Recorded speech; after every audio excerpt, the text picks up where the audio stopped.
သာသနာတော်နှစ်2562နှစ်ကောဇာတက္ကရာ1380ပြည့်နှစ်နောက်တစ်ခုလဇန်10ရက်2019ခုနှစ်ဧပြီလ14ရက်မန္တလေးတိုင်းဒေသကြီးပြည်ဦးလွင်ခရိုင်ပြည်ဦးလွင်မြို့နယ်အောင်ချမ်းသာရွာဓမ္မဒါယသာသနာစင်တာကျောင်းတိုင်းဓမ္မရတိမဟာဓမ္မသဘာဓမ္မယုံကျောင်းတော်ကြီးတွင်ဆင်ကျင်းပပြုလုပ်အပ်သည့်မြန်မာနှစ်သက်ကူသင်္ကြန်ကာလအထူးဓမ္မသဘင်အခမ်းအနား၌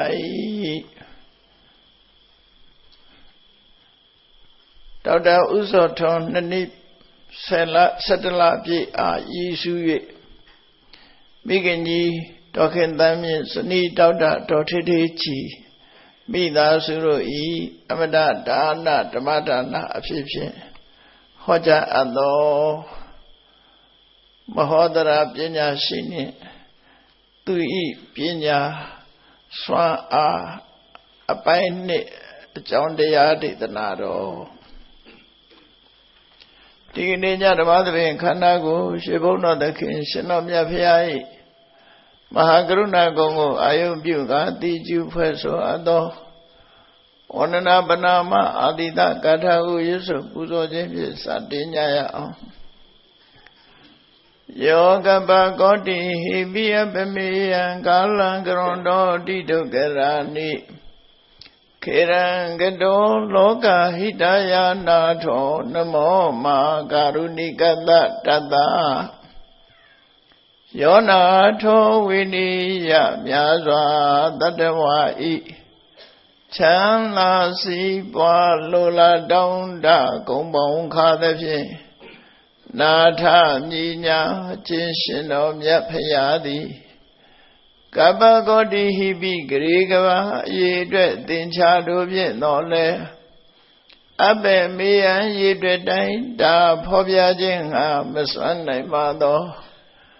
ကာလံလေးအသင်ချေသိမ့်နေကဘာရှိကြသောကာလပတ်လုံးလောကဟိတယတတလောကဤအကျိုးစီးပွားအလို့ငါအတိဒုက္ခရာနိဥ္စာအသက်ချေလက်အင်္ဂါမေတ္တာကြီးမှသမိသာနှင့်တထာဇနီဆွညင်ကြီးဟုကျက်တိထဘွယ်ငါးသွဲအစုအလုံးခဲရင်တော်မူတော်ကို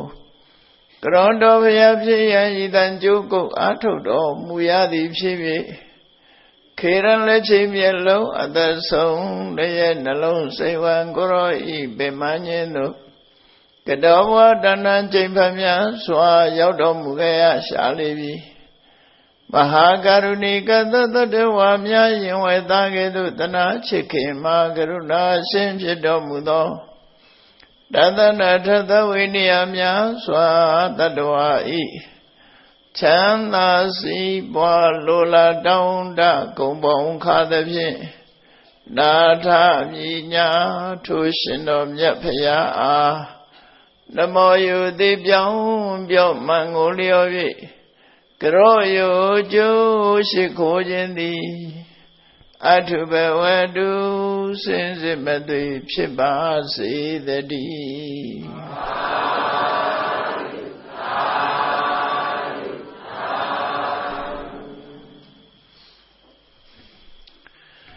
မဟောဒရာပညာရှိနှင့်သူဤပညာစွမ်းအားအပိုင်းနှင့်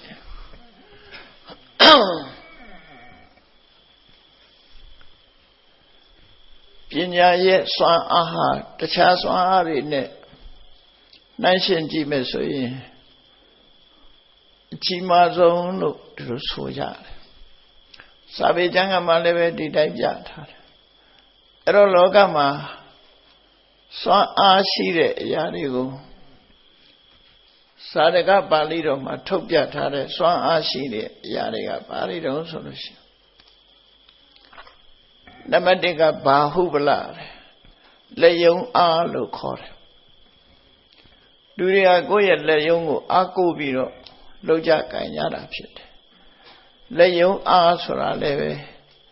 အင်အားတစ်ခုပဲကိုယ့်ရဲ့လက်ယုံကိုအကြောင်းပြုပြီးတော့အမိပြုပြီးတော့ဆွမ်းဆောင်မှုတွေပေးကြတယ်အောင်လာအင်ဆန်းတို့လိုနေမှာပေါ့ လက်ယုံအားနဲ့လည်းပဲလောကကြီးကိုနိုင်ယူလို့ရတာတွေရှိတယ်ပေါ့နော်အဲ့ဒါကိုဘာဟုပလလို့ခေါ်တယ်နောက်တစ်ခါအင်အားတရားကတော့ဘောဂပလလို့ခေါ်တယ်လူတွေရဲ့ပိုင်ဆိုင်မှုစီးပွားဥစ္စာတွေကလည်းပဲအင်အားတစ်ခုပဲအတော်ရောမှုခင်းကိစ္စငွေချေးပေးလိုက်လို့ရှိရင်လွတ်မြောက်သွားနိုင်တယ်ဒါသူ့စွမ်းအားတစ်ခုလို့ဆိုလို့ငွေချေးနဲ့အကာအကွယ်လုပ်လို့ရတယ်အဲ့ဒီငွေချေးတနာဟာလည်းပဲစွမ်းအားပြည့်တဲ့အရာတစ်ခုဖြစ်တယ်လို့ဒါတွေကိုလည်းအသုံးချပြီးတော့လူတွေဟာလောကကြီးကိုနိုင်ယူကြတယ်တဏအင်အားနဲ့ဖိပြီးတော့လည်းပဲကိုကအနိုင်ရနိုင်တယ်ဒါလည်းအင်အားတစ်ခုလို့ပြောတာပဲဖြစ်တယ်ပေါ့နော်နောက်တစ်ခုကတော့ဘာလို့ဆိုအမစ္ဆပလဆိုအပေါင်းအသင်းတွေရဲ့အင်အားရှင်ဘုရင်တွေဆိုလို့ရှိရင်ဒီမင်းမှုတန်းပညာရှိအမတ်တွေရဲ့စွမ်းအားလို့ဒီလိုဆိုလို့တယ်ပေါ့အကြံပေးတွေအမှုတန်းကောင်းတွေရှိတဲ့ပုဂ္ဂိုလ်ဟာလည်းပဲ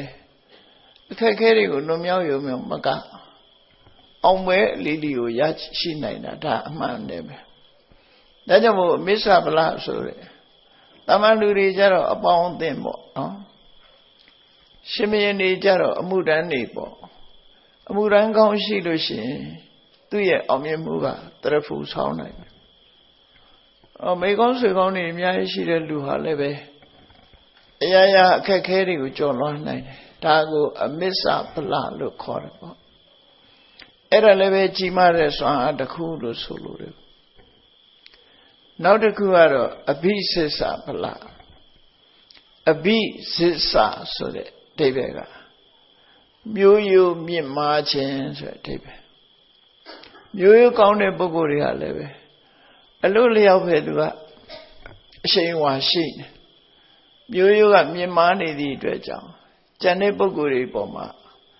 အနိုင်ယူနိုင်တယ်ကျန်တဲ့ပုဂ္ဂိုလ်တွေကအလို့အလျောက်ခံညာယူသေးနေကြတယ်ဇက်ခွဲချမှုစနစ်ကြီးကျယ်ရှိတဲ့အိန္ဒိယနိုင်ငံတို့လိုဟာမျိုးကြတော့မျိုးရိုးဆိုတဲ့ခွန်အားဟာအလွန်ကြီးမားတယ်ပေါ့မျိုးရိုးနှိမ့်ကျသွားရင်ဒီပုဂ္ဂိုလ်ဟာထက်တန်းရောက်ဖို့တော့ခဲဘလောက်ပဲတော်ဘလောက်ပဲပစ္စည်းဥစ္စာချမ်းသာဘလောက်ပဲပေါင်းတဲ့နေကောင်းမျိုးရိုးကထက်တန်းမကျဘူးဆိုရင်အဲ့ဒီပုဂ္ဂိုလ်ကသိငယ်နေတာပဲမျိုးရိုးနဲ့ပတ်သက်ပြီးသိငယ်ဒါကြောင့်မို့အဘိစစ္ဆပလဆိုတဲ့မြင့်မြတ်တဲ့မျိုးရိုးမှာဖြစ်ရတယ်ဆိုရင်အလိုလျောက်မျက်နှာပန်းလှပြီးတော့ထက်တန်းကျနေတာဖြစ်တယ်နော်သူခေတ်နဲ့သူပေါ်တရားအဲ့ဒါလို့လောကမှာစွမ်းအားတွေကြီးမားတဲ့ဗလ၄မျိုးထဲမှာနောက်ဆုံးကတော့ပညာဗလပဲဖြစ်တယ်အလုံးကိုခြုံငုံပြီးတော့ကြည့်လိုက်မယ်ဆိုလို့ရှိရင်ကျန်တဲ့ဗလတွေဘလောက်ပဲကောင်းပညာဗလဟာစွမ်းအားထက်မြက်ဆုံးပဲဖြစ်တယ်လို့မှတ်ရမှာဖြစ်တယ်အဲ့ဒီမဲ့ဘာဟုဗလဆိုလက်ယုံအားဟာအညံ့ဆုံးအင်အားလို့ဆိုလို့တယ်ပေါ့ပညာဗလကတော့အမြင့်ဆုံးအင်အားလို့သူတို့သတ်မှတ်တယ်ဒါကြောင့်မို့အသိပညာဆိုတာဓမ္မရေးကြည့်လို့ပညာစွမ်းအားတွေပြည့်ဝအောင်တတိဆောင်ပြီးတော့ကြိုးစားအထောက်ကြမှာဖြစ်တယ်ပေါ့လောကမှာအင်အားကြီးမားဆုံးအောင်မြင်မှုကိုတရဖူဆောင်ပြီးအောင်မြင်မှုမှန်သမျှကိုပေးနိုင်စွာအရှိဆုံးကပညာစွမ်းအားသာလင်ဖြစ်တဲ့ကျန်တဲ့စွမ်းအားတွေကိုအကုန်လုံးကြော်ဖြတ်သွားပြီးတော့ပညာစွမ်းအားကတရဖူဆောင်သွားတယ်လို့သူတို့ဆိုရမှာဖြစ်တယ်ဒါကတေတကုဏဇတ်မှလာရှိတဲ့အဓိပ္ပာယ်ပဲဖြစ်တယ်ပေါ့အခုမဟောဒရပညာရှိဆိုတာမိတိလမျိုးသားမဟုတ်ဘဲနဲ့မိတိလမျိုးရဲ့အပြင်ဘက်ကယဝမစ္စကဆိုတဲ့အရှိယဝမစ္စကရွာရဲ့တမန်အယတ္တတထေသာတူမြတာဖြစ်တယ်သို့သောရှမ်းတောက်အမခံသူရဲ့ပညာစွမ်းကြောင့်မို့လို့ တိုင်းပြည်အုပ်ချုပ်တဲ့ဘုရင်ကြီးကစပြီးအလေးပြုရတဲ့အနေအထားမျိုးရောက်သွားတာဒါပညာစွမ်းအားပဲသူကတဏှာဂုဏ်တွေကြီးမားလို့လည်းမဟုတ်ဘူးနော်မျိုးမြတ်လို့လည်းမဟုတ်ဘူးတကယ်ကတော့ပညာစွမ်းအားပဲဖြစ်တယ်ဒါကြောင့်မို့မဟောဒရ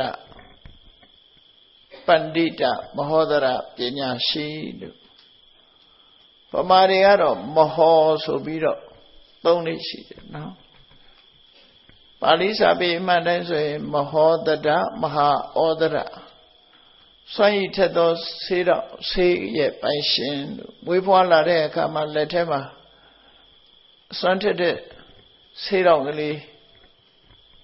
ဆုပ်ကိုင်းပြီးတော့မွေးဖွားလာသူဖြစ်လို့မဟောဒရဆိုတဲ့နာမည်ရရှိထားတာပဲဖြစ်တယ်မျိုးရိုးနာမည်မဟုတ်ဘူးသူ့ရဲ့ထူးခြားချက်တစ်ခုကိုအကြောင်းပြုပြီးမဟောဒရလို့ခေါ်တယ်အေး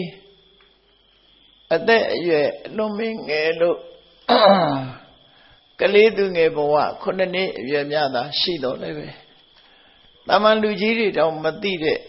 အရာမျိုးကိုသိနိုင်စွမ်းရှိနေတာသူ့ရဲ့ပညာစွမ်းအားဟာအမခံရှိလာပါတယ်ပေါ့နွားတရားစီရင်ပြီးဆုံးဖြတ်ပုံဟာဒီမိုကရေစီကြကြနီးနဲ့သူဆုံးဖြတ်တာပဲသူ့အနေနဲ့လူတယောက်ပေါ်မှာဒီလူဟာလူကောင်းဒီလူဟာတခိုးဆိုတာအကဲခတ်ကြည့်ုံနဲ့သိနိုင်တော့လည်းပဲသူဟာအထောက်အထားမပြပဲနဲ့ဆုံးဖြတ်ချက်မပေးခဲ့ဘူးလက်တွေ့ကျတဲ့အထောက်အထားတစ်ခုကိုပြသပြီးလူထုကိုမေးမြန်းလိုက်တယ်ဘသူဟာတခိုးဘသူဟာပိုင်ရှင်ဖြစ်နိုင်တယ်လဲဆိုတာတရားစီရင်ဆုံးဖြတ်တဲ့အခါမှာ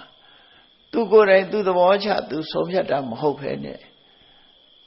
လာရောက်ကြည့်ရှုကြတဲ့လူထုတွေရဲ့ဆုံးဖြတ်ချက်သဘောမျိုးဖြစ်အောင်ကြောင်းကျိုးစီလျော်ညီညွတ်တဲ့အကြောင်းပြချက်တွေနဲ့နွားပိုင်ရှင်နဲ့နွားတခိုးကိုခွဲခြားပြလိုက်တာပဲဖြစ်တယ်အကယ်၍သာအဂတိလိုက်မယ်ဆိုလို့ရှိရင်နွားတခိုးကလက်ထိုးလိုက်တာနဲ့တပြိုင်နက်တရားကပြောင်းတိပြောင်းပြန်ဖြစ်သွားနိုင်သေးတယ်ပေါ့အခုကကြတော့လက်ထိုးလို့မရဘူးသူတို့နှစ်ယောက်ရဲ့အပြောဆိုပေါ်မှာမူတည်လိုက်တယ်နွားပိုင်ရှင်ကနွားကိုပါကျွေးလဲမြက်ဖက်ကျွေးတယ်နွားတခိုးကအထက်တန်းကြကြနဲ့သူ့အိမ်မွေတဲ့နွားပါဆိုပြီးသူကနွားတွေကိုယာကုတိုက်တယ်တဲ့နှမ်းမှုန့်စားသည်အဆင့်တန်းမြင့်မြင့်နွားတွေကိုကျွေးတယ်လို့သူပြောလိုက်တယ်အဲ့ဒီမှာတည်းပဲနွားပိုက်ထဲရောက်နေတဲ့ပစ္စည်းက2မျိုးဖြစ်သွားပြီဘသူစကားမှန်တယ်လဲဆိုတာဒီမိုကရေစီကြကြယုတ်တိကြကြနော်နွားကိုဝန်းရှောင်းအောင်လုပ်ပြီးတော့ပြသလိုက်တာဒါသူ့ရဲ့ပညာစွမ်းအားဘသူကညင်လို့မရဘူးလေဘသူကညင်လို့မရဘူးလက်တွေ့နဲ့ကဲနွားကိုဝန်းရှောင်းအောင်လုပ်လိုက်တဲ့အခါမှာနွားရဲ့ဝန်းပိုက်ထဲကထွက်လာတဲ့အစာကိုဓာတ်ခွဲကြည့်လိုက်တဲ့အခါမှာနှမ်းမုံတို့မယောတို့ဒီယာခုတို့ဆိုတာတခုမှမပါဘူးပါရိပါတော့မြက်ဖက်ပါဒီရင်အေးစစ်တယ်လို့စစ်လိုက်တာဒါအမှန်တမ်းခက်မိတဲ့ဤစနစ်လို့ပြောမှာဒါနွားစားထားတဲ့အစာကိုစစ်ဆေးလိုက်ခြင်းအပြင်ဘသူပြောတာနဲ့ကိုက်ညီတယ်လဲဆိုတာကိုအခြေခံပြီးတော့လူထုကိုမေးလိုက်တယ်ဘသူစကားကမှန်တယ်လဲဆိုမြက်ကျွေးတယ်ဆိုတဲ့လူစကားမှန်ပါတယ်ဒါဒီမိုကရေစီနေကြလို့ခေါ်နော်အများလူတွေကထောက်ခံလိုက်တာ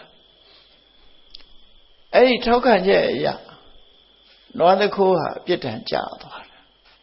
သူ့ကိုခိုးသလားမခိုးဘူးလားလို့မေးမြန်းတဲ့အခါမှာဒီအချိန်မှာ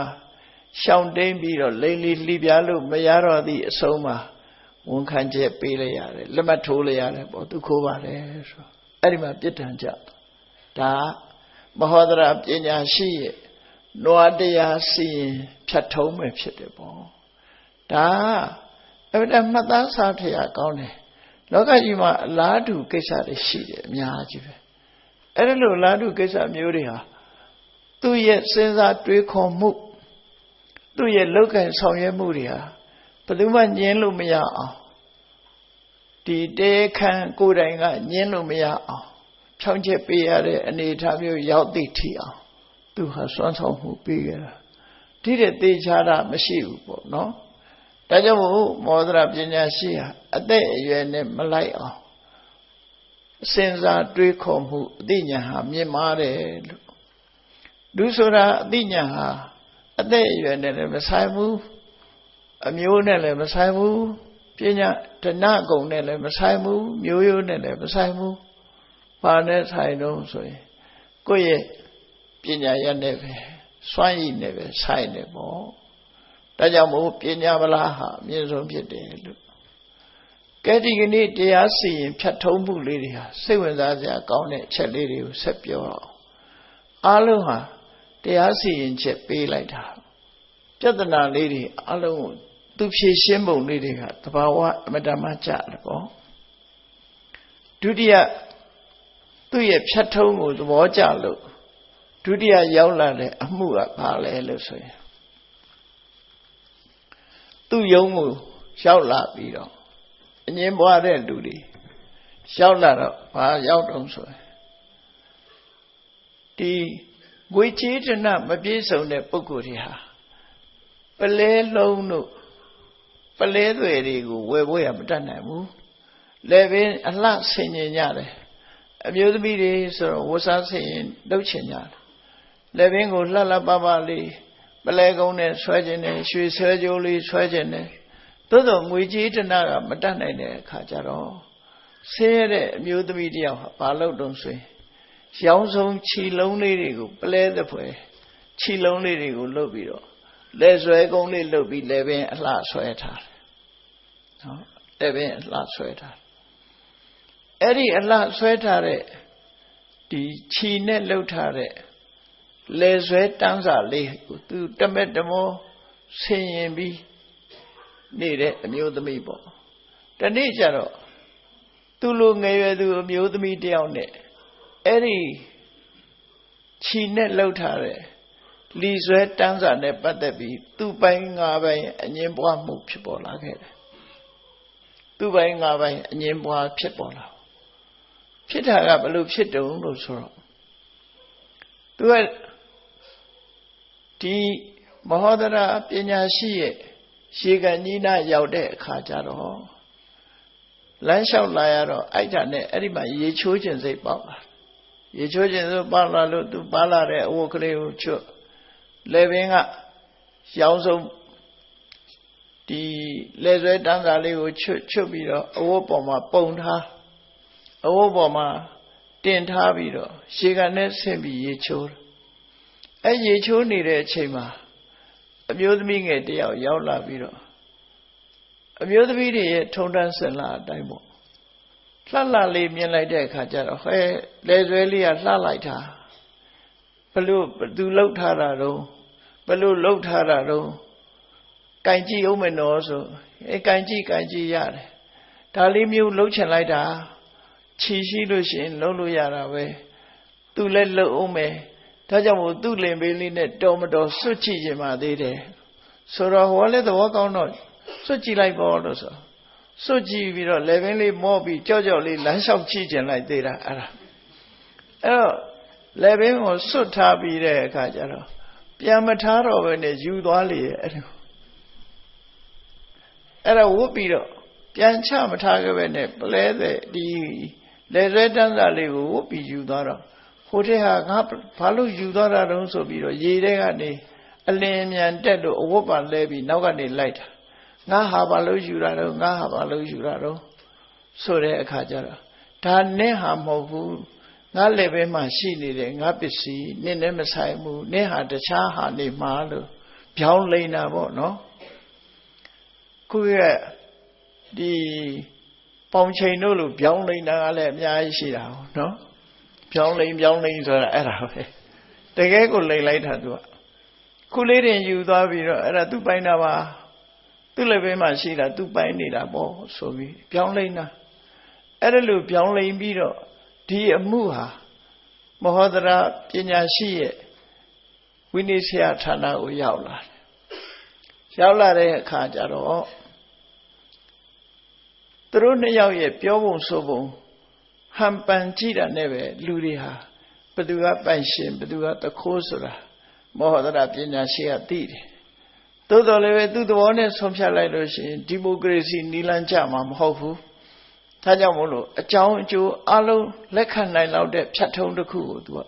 ဆုံးဖြတ်ဖို့အတွက်မေးလိုက်တယ်တယောက်စီခွဲပြီးတော့မေးတယ်ဒီလေဆွဲတစားကိုခမည်းကဘာနန်းသာတွေလိမ့်တယ်လေခိုးတဲ့အမျိုးသမီးကိုမေးလိုက်တယ်ယူလာတဲ့အမျိုးသမီးသူဟာနန်းသာဆုံးလိမ့်ပါတယ်တဲ့သူကဖြေတယ်နန်းသာဆုံးလိမ့်ပါတယ်နန်းသာဆုံးနဲ့မွေးထုံထားတယ်တခါပိုင်ရှင်အမျိုးသမီးကိုမေးလိုက်တဲ့အခါကျတော့ပိုင်ရှင်အစ်အမျိုးသမီးကသူ့မငွေကြေးတနမတတ်နိုင်ဘူးတဲ့ဒါလေးတောင်မှမနေကြိုးစားပြီးတော့လှုပ်ထားရတာပြီးရင်ခုပန်းနန့်တစ်မျိုးပဲသူဟာဒီရဏလေးသိအောင်ထုံမွှမ်းနိုင်ပါတယ်လို့ပြီးရင်ခုပုပ္ဖာဆိုတဲ့ဥပဒကပင်ပန်းအနံ့လေးတစ်ခုပဲသူပေးနိုင်ပါတယ်ဟိုလိုနတ်သာဆုံးမဆွတ်ဖြန်းနိုင်ပါဘူးလို့ပြောဒါသူတို့စကားနှစ်ခုအတီးယူထားတယ်အလုံးကြားကြတယ်နော်လို့ပြောပြီးသူဖြတ်ထုံးလို့ပုံပါအနံ့ခံကောင်းတဲ့ရွာတွေကလူတယောက်ကိုခေါ်ပြီးတော့ဒီလီဆွဲတန်းစာလေးကိုရေခွက်ထဲထည့်လိုက်ထည့်ပြီးတော့အနံ့ခံခိုင်းတယ်ဘာအနံ့ရတော့ဆိုအနံ့ခံကောင်းတဲ့လူကအနံ့ခံလည်းလူတိုင်းကောင်းတာမဟုတ်ဘူးနော်နှာခေါင်းပိတ်နေတဲ့လူကလည်းအနံ့ရမှာမဟုတ်ဘူးသူကအနံ့ခံကောင်းတဲ့လူဆိုတာရှိတယ်ကော်ဖီရောင်းတာတောင်မှပဲကော်ဖီမြည်သမားဆိုတာရှိတယ်အဲ့ဒီကော်ဖီမြည်သမားကဒီကော်ဖီရဲ့ quality မှန်ကိုသူကမြည်စမ်းရတယ်အခုလဲအနံ့ကိုနှာခေါင်းကောင်းတဲ့လူကိုမြည်ခိုင်းနန်းခိုင်းရတာအဲ့ဒီနန်းခံကောင်းတဲ့လူကရှည်ထဲမှာစိန်ထားပြီးတော့အနံ့လေးတွေထွက်လာတဲ့အခါမှာနန်းကြည့်တော့အရှင်တထေသမောဟဒရပညာရှိကျွန်ုပ်နှာခေါင်းကအနံ့ရတာတော့ပြီးရင်ခုပန်းနံ့မရပါတယ်နတ်သာဆုံးအနံ့မရပါဘူးဟောအနံ့နဲ့ဒီသူတို့ပြောတဲ့စကားအရဘယ်အနံ့ရတာကမှန်တယ်လဲဆိုတာကိုမေးလိုက်တာအဲ့ဒါလိုမေးလိုက်ပြီးတော့နားထောင်နေတဲ့လူလူပြိဿကိုမေးတယ်ကဲဒီတိုင်းဆိုလို့ရှိရင်ပြီးရင်ခုပန်းနဲ့ထုံမွမ်းတဲ့အမျိုးသမီးကပိုင်ရှင်လားခုနကသူကိုယ်တိုင်ကပြောတယ်နတ်သာဆုံးထုံမွမ်းပါတယ်လို့ပြောတယ်သူနတ်သာတခြားအနံ့တစ်ခုမှမရဘူးပြီးရင်ခုပန်းနံ့တစ်မျိုးတည်းပဲရတယ်ဆိုဘသူကပိုင်ရှင်ဘသူကသခိုးထင်တယ်လဲဆိုလူတို့ကနေပြီးရင်ခုပန်းနံ့ပိုင်ရှင်စစ်ပါဟိုနတ်သာဆုံးလိမ့်ချတဲ့ဆိုတဲ့အမျိုးသမီးကဒါသူခိုးတာပဲဖြစ်မယ်ဒီမိုကရေစီလူတို့ကနေထောက်ခံလိုက်တာအဲ့ဒီကြတော့ကဲဟုတ်သလားမဟုတ်ဘူးလားပြောဆိုတော့မလိမ့်နိုင်တော့ဘူးခိုးလာတဲ့အမျိုးသမီးကဟုတ်ပါတယ်ဝန်ခံလိုက်ရတာဝန်ခံလိုက်တဲ့ကနောက်တာမျိုးမလုပ်ပါနဲ့ဆွဆုံးမှပြီးတော့လွှတ်လိုက်ဒါတရားစီရင်တဲ့ထုံးမှာအဗ္ဗဓမ္မတိကျသေးချာတဲ့စီရင်ထုံးတစ်ခုပဲပေါ့နော်အဗ္ဗဓမ္မတိကျသေးချာတဲ့စီရင်ထုံးနဲ့စီရင်လိုက်တာအဲ့ဒါကဥပဒေတွေလည်းပါဖို့သိပြီးလွယ်တာမှမဟုတ်ပဲနဲ့အခြေခံအကြောင်းအရာတစ်ခုကိုသူပညာစွမ်းအားနဲ့သူကလေးလာတာဘာနဲ့ဆုံးဖြတ်မလဲဆိုတဲ့အပေါ်မှာအခြေခံတာဒါပညာရှိဖြတ်ထုံးမယ်နော်အဲ့တော့လိမ်လို့မရတော့ဘူးအဲ့ဒီတရားမှလည်းပဲမောဒရာပညာရှိဆုံးဖြတ်ပေးလိုက်တာကြားရတဲ့လူလူပရိသတ်ကြီးကတန်တော်နဲ့လက်ခံသွားကြတယ်အဲ့ဒါလို့လက်ခံတိုင်းမှာမောဒရာပညာရှိရဲ့သတင်းကိုထောက်လှမ်းနေတဲ့ပညာရှိအမတ်ကြီးကအမြဲတမ်းဘုရင်စီကိုသတင်းပို့တယ်သတင်းပို့တိုင်းလည်းဘုရင်ကြီးကအံ့ဩပြီး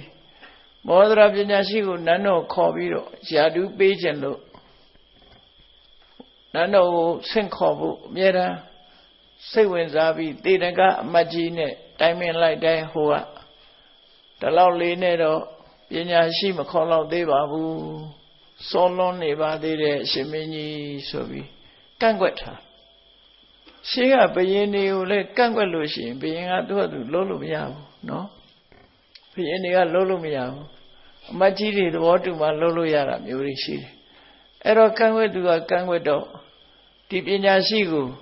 ခေါ်ခြင်းတော့လည်းပဲမောဟဒရာပညာရှိကိုနန်းတော်ခေါ်ပြီးယာရုပေးခြင်းတော့လည်းပေးခွင့်မရသေးဘူး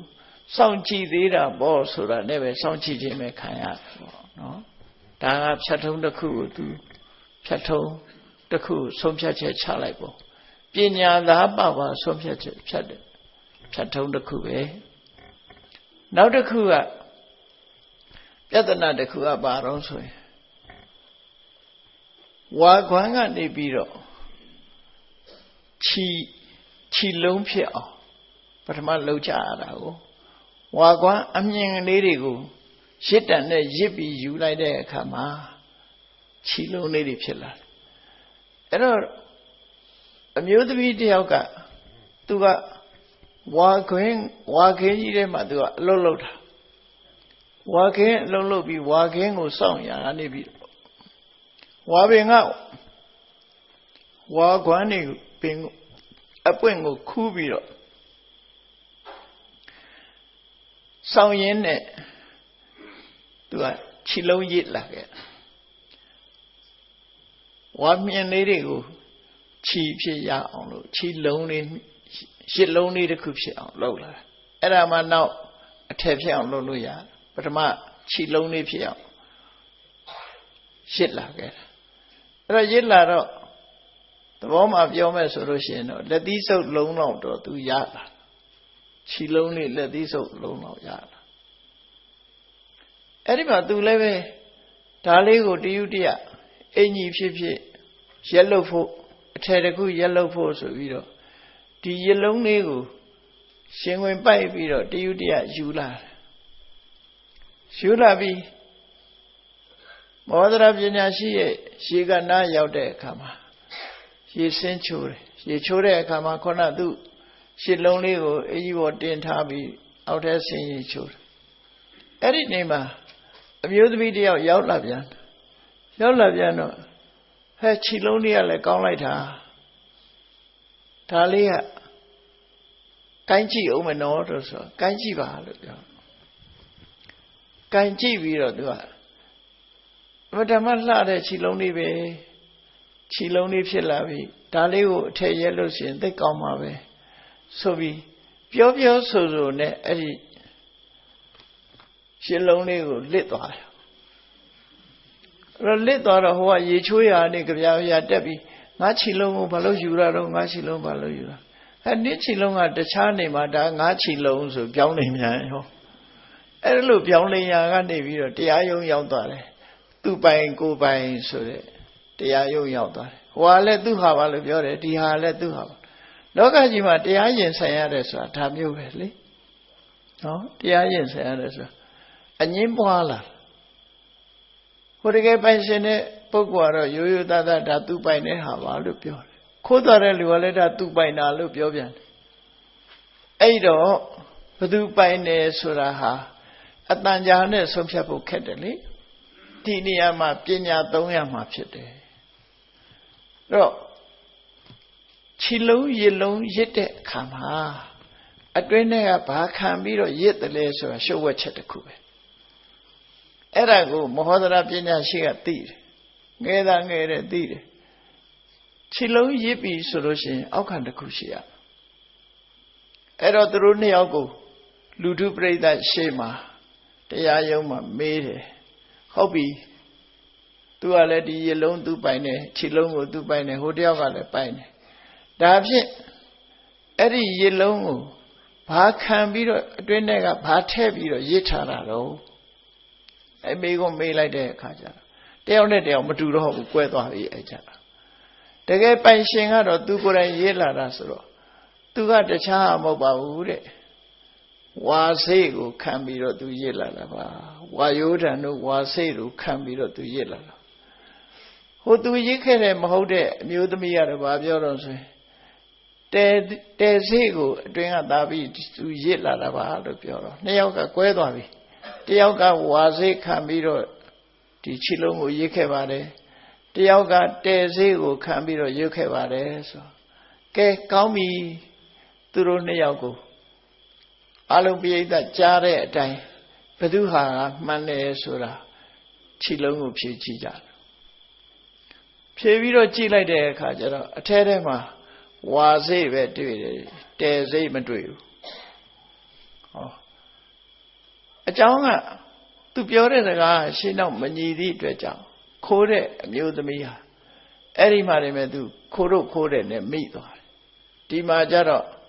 မောဒရာပညာရှိကမင်းခိုးတာဟုတ်မဟုတ်မေးလိုက်တဲ့အခါသူဝန်ခံလိုက်ရတယ်သူခိုးလာတာပါအဲ့ဒီနောင်ကိုမခိုးဆုံးမသွန်သင်ပြီးတော့ဒီတရားဖြတ်ထုံးကိုလည်းပဲလူထုရှေ့မှောက်မှာအကြောင်းကျိုးစီလျော်စွာသူဟာဖြတ်ထုံးချပေးခဲ့တယ်ပေါ့ပိုင်ရှင်အငင်းပွားမှုပေါ့နော်ခြေလုံးလေးတစ်ခုပေါ်မှာပိုင်ရှင်အငင်းပွားမှုကိုအခုလိုမဟောဒရပညာရှိကတရားစီရင်ပြီးတော့ဆုံးဖြတ်ခဲ့တယ်တဲ့နောက်တရားဆွဲဆိုမှုတစ်ခုဖြစ်ပေါ်လာပြန်တယ်ကလေးနဲ့ပတ်သက်ပြီးတော့သူ့သားငါသားဆိုပြီးတော့အမေနှစ်ယောက်ပေါ်လာတဲ့ပြဿနာပေါ့နော်ခုခေတ်လည်းရှိတာပဲလေဆေးရုံကနေခိုးသွားတယ်တို့ဘာလို့သတင်းစာတွေမှာတွေ့ရသူ့သားပါငါသားပါဆိုပြီးတော့ကလေးလေးနဲ့ပတ်သက်ပြီးတော့အမေနှစ်ယောက်ဖြစ်ပေါ်နေလို့အငင်းပွားတဲ့ပြဿနာတစ်ခုဖြစ်ပေါ်လာခဲ့တယ်အဲ့ဒီအငင်းပွားမှုပြဿနာကိုလည်းပဲပညာရှိမဟောဒရာဘယ်ပုံဘသူကမိခင်အရင်ဖြစ်တယ်လဲဘသူကခိုးလာသူဖြစ်တယ်လဲဆိုတာကိုလက်တွေ့ကြဆုံးဖြတ်နိုင်အောင်သူဟာစူးစမ်းတဲ့သူပညာစွမ်းအားနဲ့ထုတ်ဖော်ပြခဲ့တာဖြစ်တယ်ပေါ့ဖြစ်ပုံကတော့အမျိုးသမီးတယောက်ဟာသူ့သားငယ်လေးကိုရင်ဝင်ပိုက်ပြီးတော့ကလေးလေးကိုရေမဟောဒရာတို့ရဲ့ရေခံမှာရေမိုးချုပ်ပေးပြီးအဝတ်စားလေးဝတ်ပြီးအဝတ်ပုံလေးပေါ်မှာကလေးလေးတိတ်ပြီးသူကိုယ်တိုင်ရေဆင်းပြီးတော့ချိုးနေတယ်အဲ့ဒီအချိန်မှာအမျိုးသမီးတယောက်ရောက်လာပြန်ရောက်လာပြီးတော့ကလေးလေးကိုကြည့်ပြီးဟဲ့သားလေးကချစ်စရာလေးပဲချီးကြည့်အောင်မနော်သူကလေးလေးကချစ်စရာလေးဒါကလေးတွေ့လို့ရှိရင်ခြိတတ်တဲ့လူကလည်းအမျိုးစုံပဲနော်ကလေးလေးကချစ်စရာလေးခဏခြိပြရစေအောင်ဆိုခြိကလေးလေးကိုချစ်နိုးလေးတိုက်ပြရစေအောင်ဆိုလေတိုက်ပါပေါ့ဟိုကတော့သဘောရိုးနဲ့ကိုခြိခွင်လည်းပေးတယ်နိုးတိုက်ခွင်လည်းပေးတယ်သူကရေချိုးရက်ပဲရှိသေးတယ်အဲ့ဒါလို့နိုးတိုက်အောင်မယ်ဆိုပြီးကလေးလေးကိုချော့မြူပြီးတော့ဟိုနာဒီနာသွားတဲ့အောင်နဲ့ကလေးလေးကိုခြိပြီးတော့ထွက်ခွာသွားတယ်အဲ့တော့အမေလှုပ်တဲ့ပုဂ္ဂိုလ်ကရေချိုးခံကနေမြန်တက်ပြီးတော့သူ့သားဘာလို့ယူသွားတာလဲဆိုနောက်ကနေလိုက်ပြီးတော့ဟစ်ပြီးတော့ပြောဟိုကြတော့ငါသားလေးကိုပဲခေါ်သွားတာတော့ဆိုဒါနင်းသားမဟုတ်ဘူးတဲ့ငါသားတဲ့ဖြောင်းလိမ့်မြန်ရောနော်ငါသားငါယူသွားတာနင်းသားမဟုတ်ဘူးဆိုပြီးတော့ဖြောင်းလိမ့်ပြီးအငင်းပွားကြပြန်ရောသူ့ပိုင်ကိုယ်ပိုင်သူဟာအမေမဟုတ်ဘူးဆိုတာနဲ့ပတ်သက်ပြီးအငင်းပွားတဲ့ပြဿနာတစ်ခုဟာရှုံးရောက်လာပြန်ရောရောက်လာတဲ့အခါမှာဒီပြဿနာကိုမဟောဒရာပညာရှိကဘယ်လိုဆုံးဖြတ်တုံးဆိုမိခင်မဟုတ်သူတို့ရဲ့စိတ်နှလုံးသားချင်းဟာမတူညီဘူးအဲ့ဒီမတူညီတဲ့အချက်ကိုအခြေခံပြီးတော့သူကဘယ်လိုဆုံးဖြတ်ကောင်းပြီသူကလည်းသူ့သားလို့ပြောတယ်ဟိုတယောက်ကလည်းသူ့သားလို့ပြောတယ်ဘယ်သူဟာမိခင်အစ်စ်လဲဆို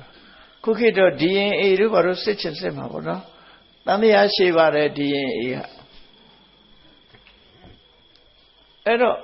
မဟောဒရာက DNA မစစ်တော့ပဲနဲ့ဘာလုပ်လဲဆိုရင်ဟိုဘက်ဒီပဲမြင်းကလေးတားကလေးလေးကိုမြင်းကလေးတားပြီးမြင်းနှစ်ခုဟိုဘက်ကမြင်းတစ်ထပ်ဒီဘက်ကမြင်းတစ်ထပ်တားအဲ့ဒီမြင်းတစ်ခုရဲ့စัจ जा မှာကလေးလေးကိုတိတ်ခိုင်းချခိုင်းပြီးတော့တယောက်ကခြေတော်ဘက်က တယောက်ကလက်ဘက်ကနေပြီးတော့ဒီကလေးလေးကိုလွန်ဆွဲတယ်လို့ဆွဲခေါ်ရမယ်ရတဲ့လူဟာအမေပဲပြောလိုက်တာနော်ဆွဲလို့ရအောင်ဆွဲနိုင်တဲ့လူဟာအမေပဲဆိုတာဒါသူ့ရဲ့နည်းပညာ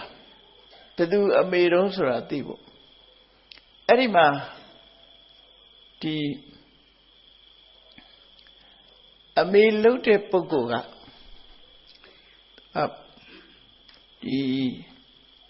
ခြေထောက်ဘက်ကဆွဲတယ်ဘလူးမကလက်ဘက်ကဆွဲခုနကတခိုးမကလက်ဘက်ကဆွဲတယ်ဆွဲတဲ့အခါကျတော့ဟိုကတော့သူရဖို့ရအတွက်တားဆောင်ဆွဲတာပေါ့အမေလုံးတဲ့လူကကလေးလေးနာမှာဆိုတယ်ကလေးလေးကနာတာပေါ့ခြေထောက်ကတယောက်ကဆွဲလက်ကတယောက်ကဆွဲလွန်ဆွဲတယ်လို့ဆိုငိုးတာပေါ့ငိုတဲ့အခါအမေလုံးတဲ့ပုဂ္ဂိုလ်ကလွတ်လိုက်တယ်ကလေးနာသွားပြီဆိုတာကိုသိလိုက်တာနဲ့လွတ်ပြီးတော့ငိုးနေတော့တာဟိုတယောက်ကတော့အပြုံးမပြည့်ဆွဲခေါ်သွားတယ်ကလေးကိုအဲ့ဒီမှာလူလူပိဋကကိုကြည်ခိုင်းတယ်အေးသားသမီးပေါ်မှာနှလုံးသားနူးညံ့တဲ့သူဟာအမေဟာအမေနဲ့တစိမ့်တရံဘယ်သူကပို့နူးညံ့တယ်လဲလို့ဆိုတော့ခုနကသားလေးငိုတာကိုမကြားရက်လို့လွတ်လိုက်ပြီးတော့ငိုကြွေးနေတဲ့အမျိုးသမီးဟာစိတ်နှလုံးနူးညံ့လို့သူ့သားလေးနာမှာဆိုလို့လွတ်လိုက်တာအဲ့ဒါကအမေရင်ခုနကခိုးတဲ့အမျိုးသမီးကိုကြည့်လိုက်တဲ့အခါကျတော့ဘုရားလောင်းကပြောပြတယ်သူဟာလူမဟုတ်ဘူးပေါ့ဘာကြောင့်လို့ဆိုရင်သူကြည့်မျက်လုံးကမျက်တောင်မခတ်ဘူးတဲ့ညတရေနဲ့တွေ့ရင်တေချာကြည့်တရေမျက်တောင်မခတ်ဘူးတရေဆိုမျက်တောင်မခတ်ဘူးနော်အဲ့တော့သူဟာမျက်တောင်မခတ်ဘူးတဲ့စိုက်ကြည့်နေတတ်တဲ့မျက်လုံးကိုတေချာကြည့်ရင်သူကမျက်တောင်မခတ်ဘူးမျက်လုံးကလည်းနီတယ်တဲ့ပြီးတော့ကြောက်ရွံ့တဲ့စိတ်လည်းမရှိဘူးတဲ့သူမှာအရိပ်လည်းမထွက်ဘူးနေတယ်ဆိုဟိုကလူသားကအရိပ်ထွက်တယ်သူတို့ကအရိပ်မထွက်အဲ့ဒီအချက်၄ချက်ကြည့်ကြတဲ့ကဘုရားလောင်းကဒါလူမဟုတ်ဘူးဆိုတာသူကသိပြီးသားဖြစ်သွားတယ်မျက်တောင်မခတ်ခြင်းမျက်လုံးနီးရဲခြင်းနော်ကြောက်ရွံ့မှုမရှိခြင်းရဲတင်ခြင်းပေါ့လေသူကရဲတင်လွန်အားကြီးတယ်ရဲတင်လွန်ခြင်းတစေတည်းကရဲတင်နေတယ်နော်ရဲတင်လွန်အားကြီးခြင်းနော်အဲ့ဒါကြည့်ပြီးတော့အရေးမထွက်ခြင်းဆိုတာရတော့အရေးကထွက်မှာမဟုတ်ဘူးပေါ့အရေးမထွက်ခြင်းဆိုရဒီအချက်၄ချက်နဲ့ကြည့်ပြီးတော့ဒါဟာလူမဟုတ်ဘူးဘလူးမှပဲဖြစ်ရမယ်ဆိုပြီးတော့နင်ဘလူးမှမဟုတ်လားလို့ဆိုတော့ဟုတ်ပါတယ်ဘာဖြစ်လို့ဒီကလေးကိုယူရတော့စားမလို့တဲ့စားခြင်းလို့ယူရဆိုဘုရားလောင်းကဆုံးမတယ်သူများအသက်တွေတတ်ပြီးအခုလိုစားတတ်သည့်အတွက်ကြောင့်တန်တရားထဲမှာဆင်းရဲဒုက္ခတွေရောက်တာဖြစ်တယ်သူများတွေအသက်တွေတတ်တာပဏ္ဏိပါဒအမှုကိုပြုလို့ဒီလိုဘဝမျိုးရောက်တာဒါမျိုးတွေကိုနောက်ထပ်မလုံးနဲ့လို့ငါးပါးသီလလုံအောင်ကျင့်သုံးဖို့ဆိုပြီးဘလူမကိုတရားဟောလိုက်တယ်ရှုပ်ဝက်ချက်တွေအလုံးကိုဖော်ထုတ်ပြီးတော့ပြနိုင်တယ်မိခင်ရဲ့နှလုံးသားဟာသားသမီးတွေပေါ်မှာဘလောက်ထိအောင်အကျဉ်းကြီးမားတယ်ဆိုတာကိုလည်းပဲဖော်ပြပြီးတော့မိခင်အစစ်ဟာကိုသားသမီးနာကျင်အောင်ဘယ်တော့မှမလုပ်ဘူးရဲရဲဆွဆွသားကိုဆောင်းဆွဲပြီးတော့အရာယူသွားတာဒါမိခင်မဟုတ်ဘူးဆိုတာကိုလက်တွေ့ချပြပြီးတော့ဒီနိလန်းနဲ့တရားကိုမှန်ကန်အောင်ဆုံးဖြတ်ပေးလိုက်တာဖြစ်တယ်ဒါသားလူပွဲမှာအမေရင်ဟုတ်မဟုတ်နော်သူ့သားကိုယ်သားအငင်းပွားမှုတရားကိုဖျားလောင်းမောဒရာပညာရှိရခုလိုဆုံးဖြတ်ပေးလိုက်တယ်တဲ့ဒါသူ့ရဲ့တရားစီရင်မှုတွေတကူဒီသတင်းကိုလည်းပဲဘုရင်ကြီးကကြားအမတ်ကြီးကသတင်းပို့အမတ်ဘုရင်ကြီးကတော့ဒီလောက်နဲ့ပဲခြေနှလှပြီးမဟောဒရာကိုနန်းတော်ခေါ်ခြင်းလှပြီးသို့တော်သေနကအမတ်ကြီးကဒါလေးကဘာဟုတ်သေးတာလိုက်လို့ဆက်ပြီးတော့စုံစမ်းမအောင်ဆိုပြီးတော့ဘုရင်ကြီးကိုအချိန်ဆွဲထားပြန်တယ်အဲ့ဒီလိုအချိန်ဆွဲထားပြီးနန်းတော်မခေါ်ခင်အတွင်းမှာနောက်ထပ်ဆုံးဖြတ်เสียဇလန်တစ်ပုဒ်ကပေါ်ပေါက်လာပြန်တယ်ပေါ့လူနှစ်ယောက်ရောက်လာတယ် တယောက်ကအသားမဲပြီးတော့အရက်ကပုကွာအရက်ပုအသားမဲမဲတရေပုံစံနောက်တယောက်ကတော့ဒီကပိဋ္ဌိဆိုတဲ့လူကတော့သူကအရက်ကြီးကအရှိကြီးအဲ့ဒီလူကတယောက်ပြီးတော့သူတို့နှစ်ယောက်မှာဒီကတာလာဆိုတဲ့အရက်မောင်းကောင်းကောင်းတဲ့အမျိုးသမီးတယောက်ဘာပြဿနာဖြစ်တုံးဆိုလို့ရှိရင်ခုနဂေါတကာလဆိုတဲ့အရက်ပုအသားမဲမဲလူကဒါသူစနီးပါသူမိမပါဆိုပြောတယ်ဟိုအရက်ထွားတော့လူကလည်းဒါသူမိမပါလို့ပြောတယ်နှစ်ယောက်အငင်းပွားမှုဖြစ်လာတယ်သူမိမကိုမိမအငင်းပွားမှုဖြစ်လာအဲ့ဒီတရားကိုဆွတ်ဖြတ်ရမှာဖြစ်တယ်ပေါ့ဒီနေရာမှာလည်းပဲမောဟဒရာပညာရှိကအသိဉာဏ်ကိုသုံးသွားတာသူတို့ဇလံကဘလို့ဖြစ်လာကြတာတော့ဆိုတော့ခုနကခောတကာလလို့ခေါ်တဲ့အသားမဲမဲအရက်ပုလူဟာသူများအိမ်ကို9နှစ်လောက်ကြုံခံပြီးတော့အလုံးလုံးမှဒီအမျိုးသမီးကိုသူရလာခဲ့တာဖြစ်တယ်ဒီအမျိုးသမီးနဲ့အိမ်တော်ဖက်ပြီးတော့သူရလာပြီးမိဘရထံကိုကြောဖို့ဆိုပြီးတော့ပြန်လာတာသူ့နာမည်ကိုဂေါတကာလလို့ခေါ်တယ်သူနဲ့ထိမ်းမြန်းထားတဲ့အမျိုးသမီးကိုတော့ဒီကတာလာလို့ခေါ်တယ်အဲ့ဒါလို့ဓမယနှစ်ယောက်မိဘကိုကြောဖို့ဆိုပြီးတော့အိမ်ပြန်လာတဲ့အခါမှာဘာတွေ့တုံးဆိုချောင်းတစ်ချောင်းမူးမြစ်ပေါ့ပမာလို့ဆိုရင်တော့အဲ့ဒီလိုမြစ်တစ်မြစ်ကိုတွေ့တယ်မူးမြစ်ကလေးတွေ့တယ်မူးမြစ်ကလည်းရေစည်းတန်တယ်ပေါ့ဘလောက်နဲ့တယ်ဆိုတာလည်းသူတို့မသိဘူးနှစ်ယောက်စလုံးကလည်းရေကြောက်တယ်ရေမကူးတတ်ဘူးရေမကူးတတ်တော့သူတို့ရွာရောက်ဖို့ရလဲဒီချောင်းကိုဖြတ်ကူးရမှာဟုတ်ပဲတရားလည်းမရှိဘူးလေလည်းမရှိဘူးအဲ့တော့ဟိုဘက်ရွာသွားဖို့ခက်ခဲကြုံနေတယ်အမှန်ကတော့ချောင်းကတိမ်တိမ်လေးပါတဲ့ရေကြောက်တတ်တဲ့လူဖို့တော့အနဲ့ကြီးလို့ထင်အဲ့ဒီလိုဓမယနှစ်ယောက်ကန်းဆက်မှာထိုင်ပြီးတော့ကြံမိုင်းနေတဲ့အချိန်မှာဒီကပိဋ္ဌိဆိုတဲ့အရထွားလူတယောက်ရောက်လာပြီးတော့အဲ့ဒီလူနဲ့မိတ်ဆွေဖွဲ့ပြီးမေးတယ်ဒီမြစ်ကနဲ့တလားဆိုဟာနဲ့ကြီးတယ်ဒီမြစ်ကမတ္တနဲ့တယ်ပေါ့မြစ်ထဲမှာလည်းပြီးတော့မိချောင်းတွေရှိတယ်တော့ခင်ဗျားဘယ်လိုသွားမှာတော့ငါနဲ့မိချောင်းတွေကမိတ်ဆွေဖြစ်နေကိစ္စမရှိဘူးငါသွားလို့ရသူကငါတော့ဒီထဲကဖြတ်သွားမှာပဲအဲ့ဒါဆိုကျွန်တော်တို့ကူညီပါအောင်ထမင်းလေးလဲစားပါအောင်ပါတဲ့မုံလေးတွေရိတ်ခါမုံလေးတွေကျွေးပြီးတော့သူ့ကိုချော့မော်ပြီးဟိုဘက်ပို့ခိုင်းအဲ့ဒီလူကမုံပဲတွေဝအောင်စားပြီးတော့ဟိုကောင်ဒါဖြင့်ခင်ဗျားတို့နှစ်ယောက်ဘယ်သူအရင်ပို့ရမလို့ဆိုတော့ခောတကလကသူ့မျိုးသမီးကိုအရင်ပို့လိုက်ပါပေါ့မုံပဲသေးစားတွေနဲ့ရိတ်ခါတွေနဲ့သူ့မျိုးသမီးကိုအရင်ပို့လိုက်ပါသူ့ကိုနောက်မှလာခေါ်ပါဆိုသူကရေထဲဆင်းကြတဲ့အရထွားကြီးကဆောင်းချောင်းထိုင်လိုက်တာဟုတ်ရောက်တော့ရေနစ်ချင်အောင်ဆောင်းပြီးတော့အဲ့ဒါလိုလုပ်ပြီးတော့ဒီကလူကလှမ်းပြပစင်နာချီကန်ချေးပါဆွာလို့ဒါလောက်ထွားတဲ့လူကြီးတောင်ကြီးစမ်းလက်ပင်ရောက်နေပြီဆိုပြီးတော့အဟုတ်မှရေကတော်တော်နဲ့တာပဲဆိုပြီးတော့အဲ့ဒါသူ့ဇနီးတွေကိုထမ်းပြီးတော့ဟိုလူကဟိုဘက်ကရောက်သွား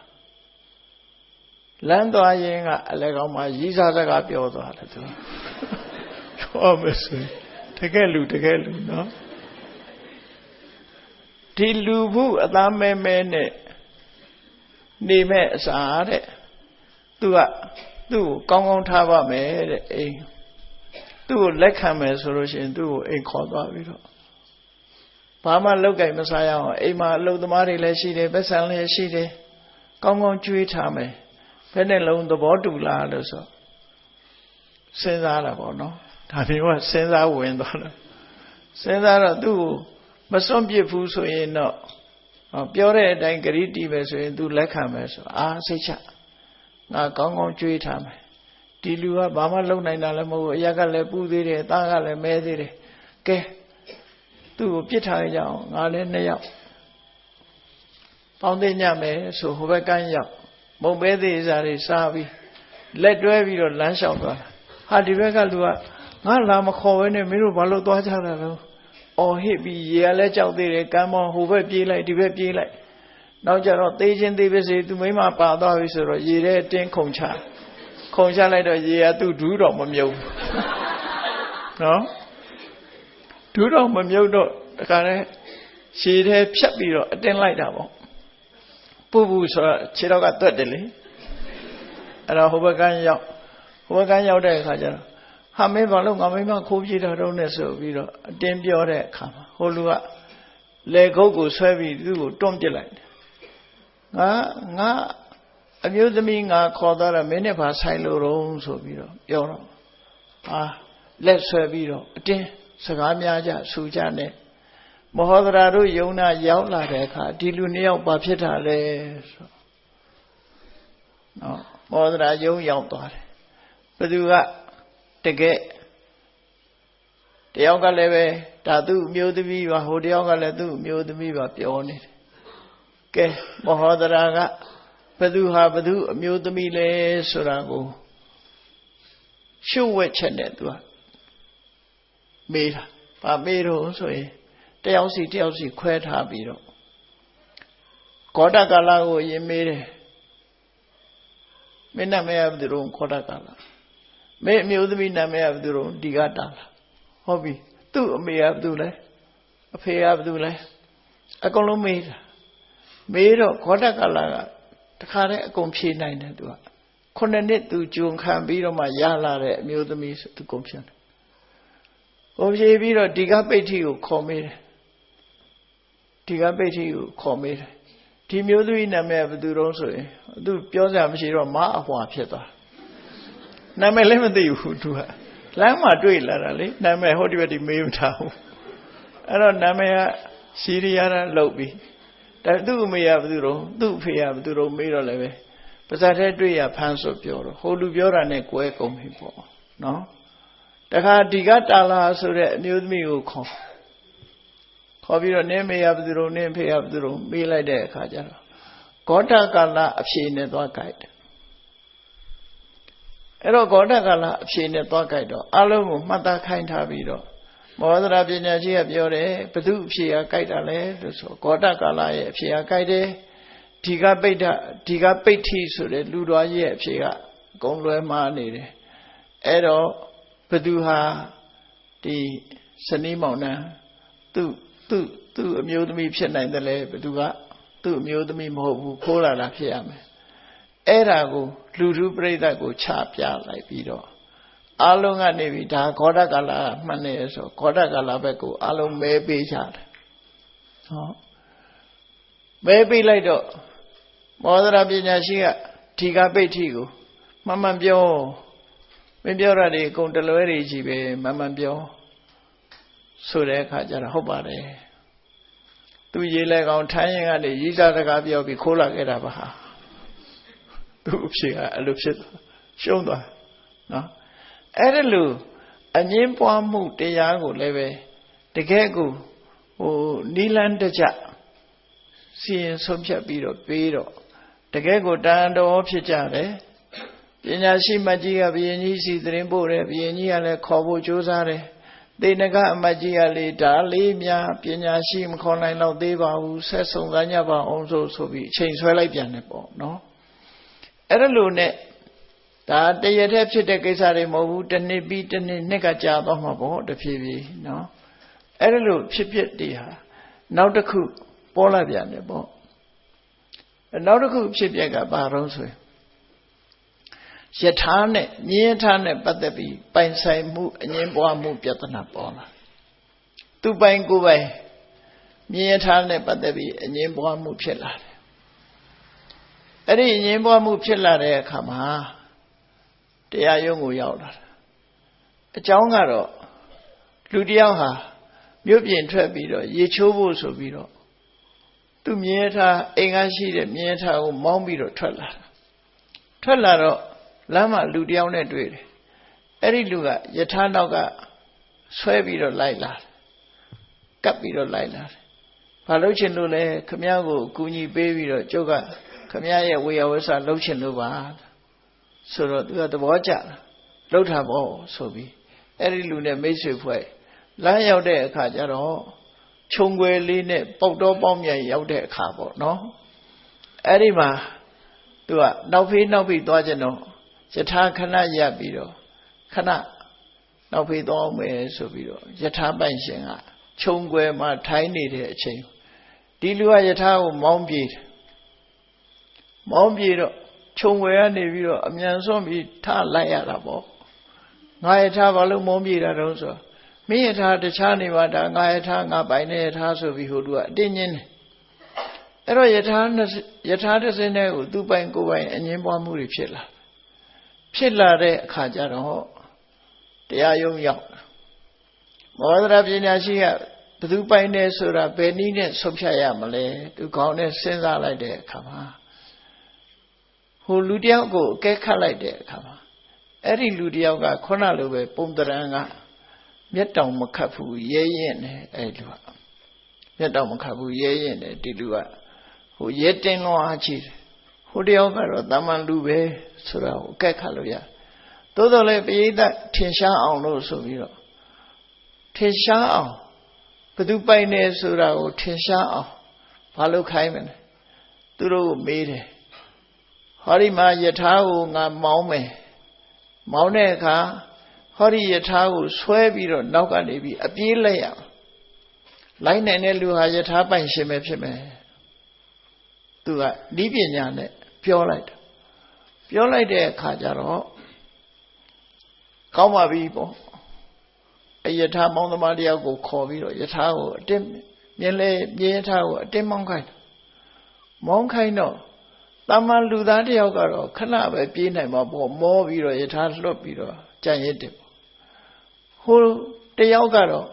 ယထာနဲ့အပြေးလိုက်တယ်ပြန်လာလဲပြေးပြန်လာတယ်သူကမောတဲ့တရံလည်းမရှိဘူးချွေးလည်းမထွက်ဘူးမျက်လုံးကလည်းမျက်တောင်မခတ်ဘူးဆိုတော့အဲ့ဒီလူနှစ်ယောက်ရဲ့ပုံပန်းတန်တန်ကိုကြည့်လိုက်တဲ့အခါမှာကွဲပြားခြားတာအဲ့ဒီမှာမောဒရာပညာရှိကပြောတယ်ဒီလူကယထာပြေးတဲ့နောက်ကိုလည်းယထာမီကိုဆွဲပြီးတော့နောက်ကအပြေးလိုက်တယ်ပြန်လာတော့လဲအဲ့ဆွဲပြီးတော့ပြေးလိုက်လာတယ်အဲ့တော့ဒီလူကမောလည်းမမောဘူးချွေးလည်းမထွက်ဘူးမျက်လုံးကလည်းပဲမျက်တောင်မခတ်ဘူးရဲတင်းလွန်အားကြီးတယ်ဒီလူကလူမဟုတ်ဘူးနတ်ဖြစ်ရဟိုလူတယောက်ကတော့မောပြီးတော့လဲကြံရစ်တယ်ဒီလူကတော့လူသားဆိုတာဟာပြမမခံနိုင်ဘူးမောသွားနိုင်တယ်ဟိုလူကယထာပိုင်ရှင်ဖြစ်ဖြစ်နိုင်တယ်ဆိုတာကိုလူတုပရိသတ်ကိုသိစေပြီးတဲ့အခါမှာခုနကမမောတဲ့ရဲတင်းနဲ့ချွေးမထွက်တဲ့လူကိုမေးပြီးတော့မင်းဘယ်သူလဲလို့ဆိုတော့အဲ့ကြတော့ဖြောင်းချက်ပေးတယ်သူဟာတရားမင်းမလို့ပြောတယ်ဘာဖြစ်လို့ဒီလိုလှုပ်တာတော့ဆိုတော့မောဒရာပညာရှိရဲ့ဂုဏ်သတင်းတွေကိုတိုးတက်လာအောင်မမှန်ကန်ကန်ဘယ်လိုတရားစီရင်လဲဆိုတာလူသိထင်ရှားအောင်ပို့ပြီးတော့ပေါ်ပြူလာဖြစ်အောင်သူကလှုပ်ဆောင်ပေးခြင်းလို့လာပါတယ်လက်ထဲဆေးထိုက်လိုက်တာလဲသူပဲလေလက်ထဲမှာမောဒရာမွေးကလက်ထဲမှာဆေးလေးထည့်ပေးလိုက်တာသူပဲဆေးတောင်လေးထည့်ပေးလိုက်အခုလည်းပဲတရားယထာတရားစီရင်ဆုံးဖြတ်တဲ့နေရာမှာတကယ်တဘာဝအတိုင်းစီရင်ဆုံးဖြတ်တာကိုထင်ထင်ရှားရှားပြခြင်းလို့သူလိုက်တယ်အဲ့တော့တရားဆိုတာတရားကြမှာဆင်းတာတော့မဟုတ်ဘူးတရားဆင်းတဲ့တရားတော့မဟုတ်ဘူးเนาะသူကလူလောကနဲ့သူတို့တာဝရိန္ဒနတ်ပြည်ဆိုတာဆက်ဆက်နေတာဘလို့ဆက်ဆက်နေတော့ဆိုလူပြေကလူတွေဟာဒါနကောင်းမှုသီလကောင်းမှုစသည်စောင့်တည်နေကြတဲ့အခါမှာဆိုရင်တာဝရိန္ဒနတ်ပြည်မှာရောက်လာတဲ့နတ်အစ်တီနဲ့ပို့ပြီးတော့စီကားတယ်မြတ်စွာဘုရားကိုတခါတော့ရှောက်ဖူးတယ်ရှင်ဘုရားလောကမှာဖျားပွင့်တဲ့အချိန်ဆိုလို့ရှိရင်တဲ့နတ်ပြည်ဟာစီကားတယ်လို့ကြားဘူးပါတယ်နတ်ဥယျာဉ်တွေတိုးတက်လာတယ်ဗိမာန်တွေတိုးတက်လာတယ်ဖျားပွင့်တဲ့အချိန်မှာဆိုလူတွေကဒါနကောင်းမှုလုပ်တယ်သီလဆောက်တည်ကြတယ်ဒါကြောင့်မို့နတ်ပြည်ရောက်တဲ့လူကများတယ်ငရဲကြတဲ့လူကနည်းတယ်ငရဲတိရစ္ဆာန်ပြိတ္တာအပယ်လေးပုံသွားတဲ့ပုဂ္ဂိုလ်ကနည်းတယ်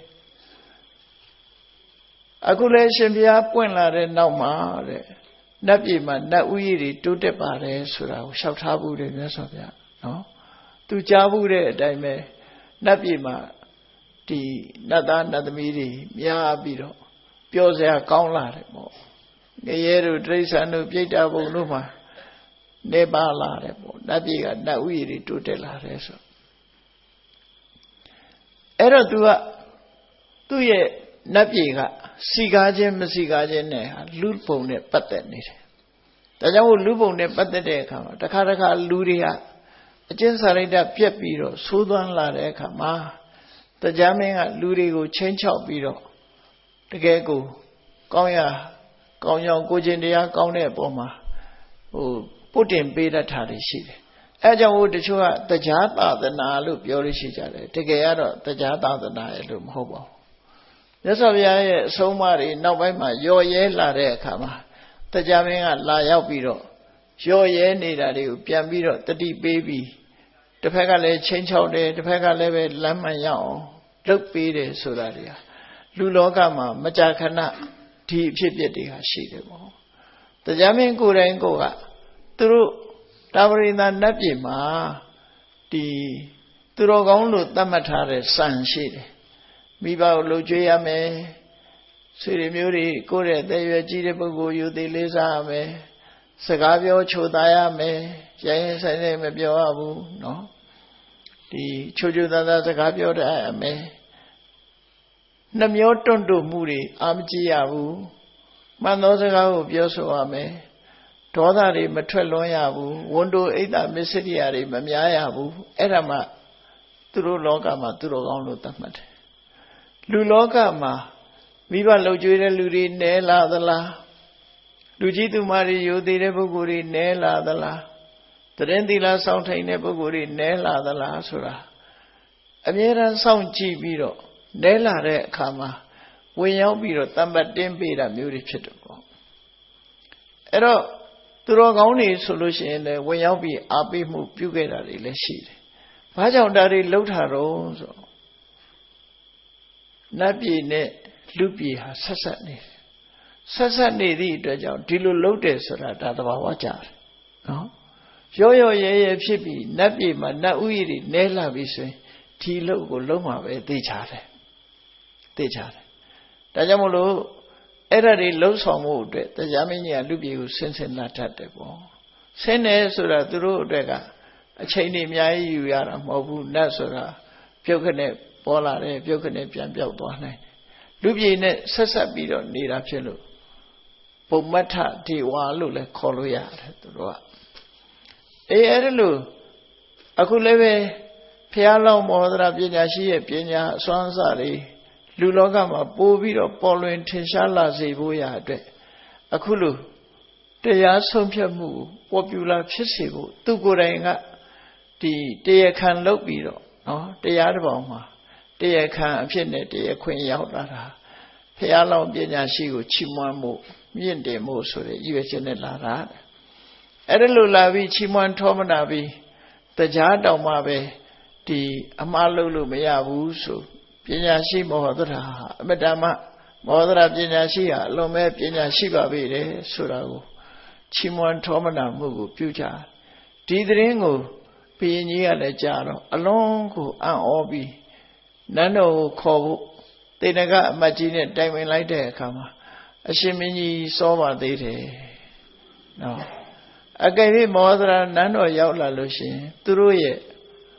ဒီဂုဏ်သိက္ခာတွေကကျဆင်းသွားမှာဆိုလိုရင်းကတော့သူကမောဟဒရာပညာရှိရဲ့ပညာကိုမနာလိုတဲ့အိတ်သာဖြစ်ခြင်းသူကြလာသူရရှိထားတဲ့ယာဓုပေါ်မှာမစ္စရိယဖြစ်ခြင်းဆိုတာဒီကြောင့်မို့လို့အခုလိုအချိန်ဆွဲပြီးတော့ဘုရင်ကြီးကိုမခေါ်ဖို့ရာအတွက်အချိန်ဆွဲပြီးတော့အမြဲတမ်းပိတ်ဆို့နေတာတေနကအမတ်ကြီးကဒီလိုလုပ်ခဲ့တာဖြစ်တယ်ပေါ့အေးဒီဇာလန်တွေကိုကြည့်လိုက်မယ်ဆိုလို့ရှိရင်မောဒရာပညာရှိဟာစစရာတာမန်ကိစ္စလေးတောင်မှပဲသူကိုယ်တိုင်သိဉာဏ်နဲ့သိတော့လည်းပဲသူ့ရဲ့ဆုံးဖြတ်ပုံလေးဟာအများပေါ်မှာထင်ထင်ရှားရှားမှတ်သားနိုင်လောက်အောင်ဒီမိုကရေစီကြအားလုံးကလက်ခံနိုင်တဲ့ဆုံးဖြတ်ချက်ကိုသူဆုံးဖြတ်မှုကိုပေးခဲ့တယ်ဆိုတာဟာအဗ္ဗဓမ္မ မှတ်သားစရာကောင်းတယ်တရားချစ်ခင်သူတော်စင်ပြိဿအပေါင်းတို့ဘောဓရာပညာရှိနဲ့သူဤပညာစွမ်းအားတွေဟာအမခံကြီးကျယ်လာတာကိုသိရှိအားကြပြီးတော့မိမိတို့ကိုယ်တိုင်လည်းပဲပညာရှိဖြစ်အောင်တို့တွေစ조사အထောက်ကြမှာဖြစ်တယ်လို့ကိုစီတတိထားပြီးပညာစွမ်းပကားတွေမြင့်မအောင်ကြိုးစားအထောက်နိုင်ကြပါစေကုန်သတည်း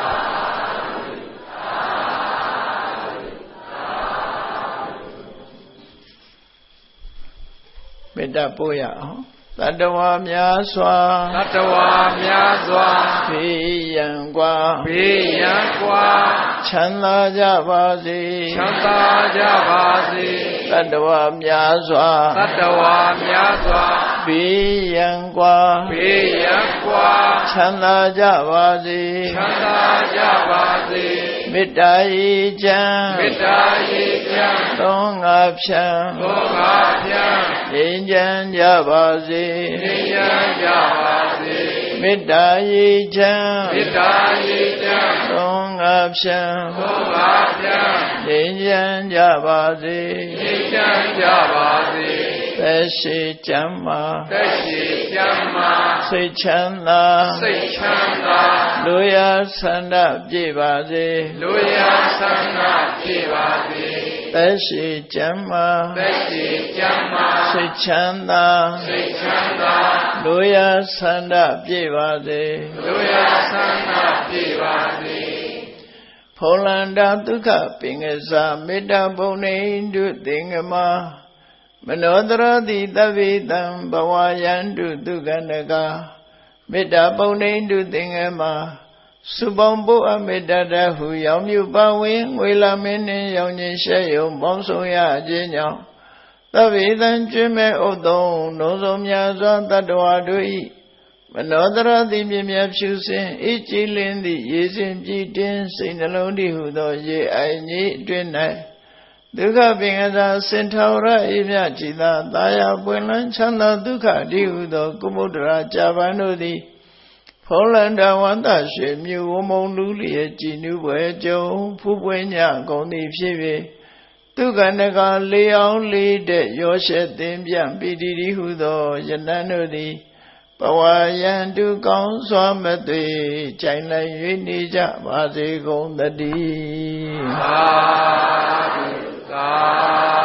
ဓုသာ